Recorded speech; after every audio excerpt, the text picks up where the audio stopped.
Deep in northern Minnesota's snow-covered Chippewa National Forest, there is a kind of time machine. Stephen Sebastian's job is to peer into the future. It really is a world-class research facility for understanding the effects of what we expect to happen in the future. Within the forest lies a plot of government land called the Marcel Experimental Forest, where the U.S. Forest Service and Argonne National Laboratories have built 10 silo-like structures. Inside, researchers raise the temperature from 0 to 9 degrees Celsius to simulate different levels of global warming. Half the chambers also add varying levels of carbon monoxide to mimic expected future increases of the greenhouse gas from human activity. Then they watch what happens. It's not encouraging. The trees are not doing as well as they're doing in the unwarmed enclosures. Some of them are actually dying from the conditions. They're too harsh for those trees to continue to grow.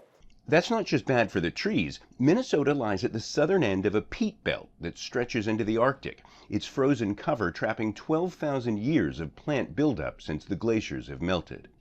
Peat is this like spongy, awesome soil substance that can be thousands of years old, slowly decomposing.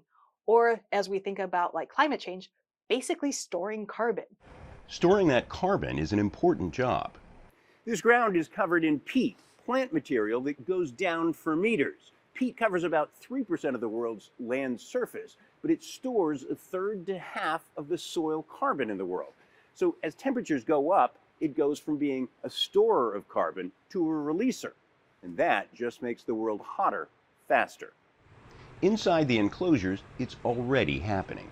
We are seeing essentially the worst case scenario. We're seeing what we expected, but it's real. You do a little bit of warming and it starts to destabilize the system.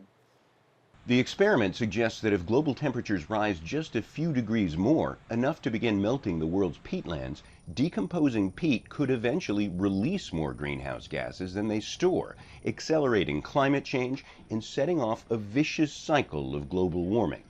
John Hendren, Al Jazeera, the Marcel Experimental Forest in Minnesota.